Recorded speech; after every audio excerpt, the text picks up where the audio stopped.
आजको भिडियोमा यो हाम्रो EIGRP जसको फुल फर्म हुन्छ enhance interior gateway routing protocols यो युज गरेर यो राउटर र यो राउटरको बिचमा जस्तै पहिला हामीले रिप र OSPF युज गरेको थियौँ त्यस्तै EIGRP युज गरेर चाहिँ यसको कनेक्सन गर्न लगाउँछौँ।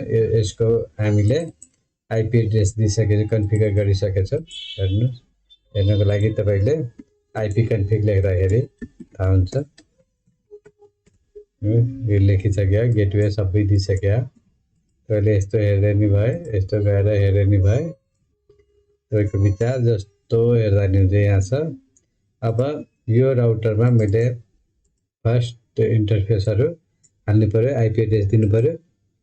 त्यसको लागि हामीले कन्फिगरेसन मोडमा छिरिसकेछौँ। यो वायरको यो जुन इन्टरफेस छ यहाँ जुन वायर जोडेको छ यो इन्टरफेसमा पहिला छिर्छौँ। इन्ट G0/0/0 गरौँ। यो इन्टरफेसमा हामीले छिरिसकेपछि यो आईपी एड्रेस चाहिँ दिन्छौँ। आईपी एड्रेस दिनको लागि आईपी एड एड्रेस लेख्नु भयो। आईपी एड्रेस 192.168.1.1 अनि यसको सबनेट मास्क किनभने क्लास सी छ त्यही भएर 355 र 0 अनि यो पोर्ट अफ हुन्छ। यो पोर्टलाई अन गर्नको लागि नो शटडाउन लेख्नु भयो, नो शट लेख्नु भयो। अनि त्यसपछि यहाँबाट निस्केर यसलाई सेभ गरिदिन्छौँ। अनि अर्को यहाँ छ यो पोर्टलाई पनि मैले चाहिँ यो इनिशियलाइज गर्छौँ। यसको लागि इन्टरफेस त्यसपछि यो इन्टरफेसमा छिर्ने हो G001 सरी इन्टरफेस यो ग्लोबल मोडमा जानु पर्यो। त्यसको लागि कन्फिगर टर्मिनल लेखेर यो ग्लोबल मोडमा गयो। अब ग्लोबल मोडमा गइसकेपछि यसको इन्टरफेसमा छिर्ने G0/0/1 अनि यो वायरको यो इन्टरफेस यहाँ देखाइरहेछ। यो इन्टरफेसमा छिर्न लागेको अनि यसको आईपी एड्रेस यो छ त्यही भएर आईपी एड्रेस त्यसपछि 200.1.1.1 अनि सबनेट मास्क 255.255.255.0 यो सबनेट मास्क क्लास सी भएर 255 दिएको। तीनटा नेटवर्क आईडी को डिफल्ट नेट मास्कमा एनएन तीनटा हुन्छ त्यही भएर तीनटा एन को ठाउँमा 255 हाल्ने। अनि यो पोर्टलाई अन गर्नको लागि नो सर्च त्यसपछि यहाँबाट निस्कने सेभ गर्नको लागि डब्लुआर यो राउटरको दुईटा इन्टरफेसको काम भयो। अब यो राउटरको यहाँ सुरुमा नो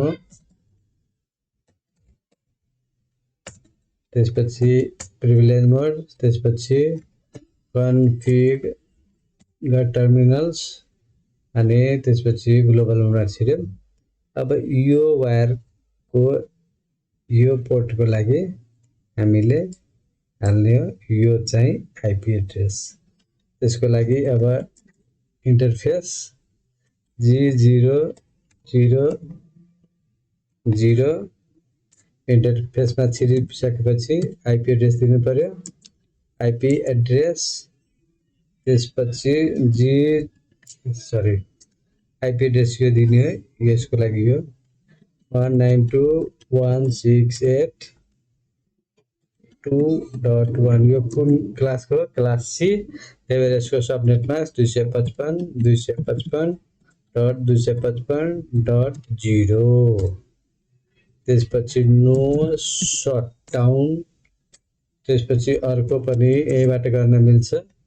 अब यो वायरको लागि यो छ इन्टरफेस त्यसको लागि G001 यो इन्टरफेसको आइपी एड्रेस किन राउटर यसले पनि आइपी एड्रेसमा चल्छ त्यही भएर यसमा आइपी एड्रेस दिनुपर्ने हुन्छ आइपी एड 200.1.1.2 अनि सबनेट मास्क 255.255.255.0 यसको पोर्ट अन गरिदिए त्यसपछि यहाँबाट निस्केर WR सेभ गरिदिए अब हेर्नुहोस्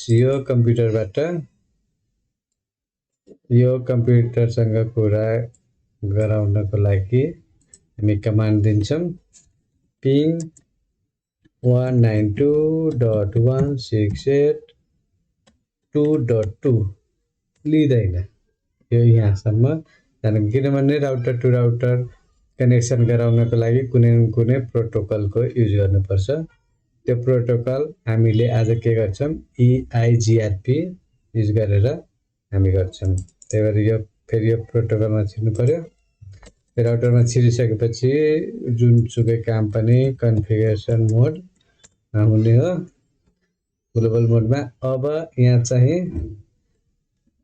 राउटर EIGRP1 त्यसपछि नेटवर्क अरूमा जस्तो थियो त्यस्तै दिने हो फरक के छ भन्दाखेरि त्यो म भन्छु यो राउटरमा छु यसको आइपी एड्रेस यताको आइपी एड्रेस र यताको आइपी एड्रेस दुईटैको नेटवर्क दिनु पर्यो पहिला यसको दिन्छु 192.168.1.0 जुन होस्ट पार्ट हुन्छ त्यो 0 हुन्छ अनि वाइल्ड कार्ड 00.255 यो OSPF मा पनि यति थियो सेम थियो EIGRP को सट्टामा यहाँ OSPF अनि 1 थियो अनि यो पनि सेम थियो त्यहाँ एरिया 0 थियो यसमा एरिया लेख्नु पर्दैन त्यति छ अनि फेरि राउटर नेटवर्क सेम हो खाली एरिया मात्र लेख्नु पर्दैन यसमा 200.1.1.1 अनि उल्ट कार्ड 0255 यसको नेटवर्क आइडी अनि यसको नेटवर्क आइडी दियौं त्यसपछि यहाँबाट निस्केर WR सेभ को लागि सेभ गर्दै सेम स्टाइलमा यहाँ पनि लेख्ने हो यसको आइपी एड्रेस नेटवर्क आइडी दिने यताको नेटवर्क आइडी दिने सेम स्टाइलको हाल्ने हो यहाँ पनि राउटर 1 मा छिरिसक्यो अब म कन्फिगरेसन मोडमा छिर्छौं त्यसपछि यसमा राउटर EIGRP1 नेटवर्क आइडी दिनु पर्यो यताको लागि यो हो त्यही भएर 192.168.2.0 अनि वाइल्ड कार्ड 00 अनि 255 फेरि नेटवर्क अर्को जतिवटा वायर हुन्छ सबैको नेटवर्क आइडी दिनुपर्छ 200.1.1.0 अनि वाइल्ड कार्ड 000255 एउटा धेरै भए जस्तो छ